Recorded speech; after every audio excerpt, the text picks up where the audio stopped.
قربانی به مذهب ما واجب است و بعض تعداد علما به عنوان سنت برش میبیند.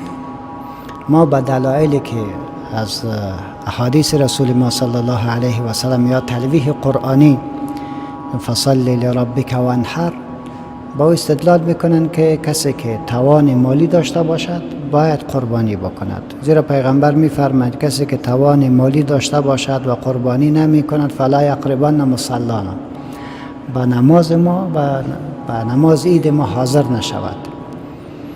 بعد در رابطه به ای که قربانی با زکات چطور معیار را برش بسنجیم است که زکات خو هرگاه که ما پولی که 84.4 گرم طلا است با اون مقدار پیسه ما برسه که غالبا در 1,75,000 افغانی شاید شود، بعد سر ما زکات لازم است. ولی چه وقت زکات لازم است؟ هنگامی که سری پول ما 1 سال بگذرد. ولی در قربانی اینطور است که اگر شما صاحب عمق یک سرمایه باشین، اگرچه سال سر پول شما نگذرد باز هم سر شما قربانی لازم است.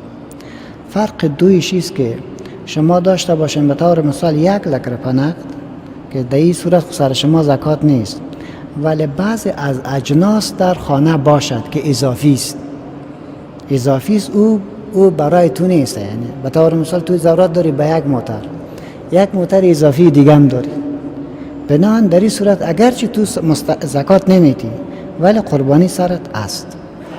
گپ سوال شما که عرض کردین که هرگاه 1 نفر قربانی در فامیل میکنه او رئیس فامیل است، هرگاه او قربانی کرد خداوند متعال از دیگه هم قربانیش قبول میکنه و ان شاء الله العزیز، زیرا حدیث رسول ما صلی الله علیه و سلم در این صریح هست، نباید تعویلش بکنیم که این قربانی را خدای از طرف ما و از امتم بپذیر. دقیق شدین؟ از طرف ما و از امتم بپذیر. ان شاء الله که رئیس فامیل میکند به کلگی شامل میشه.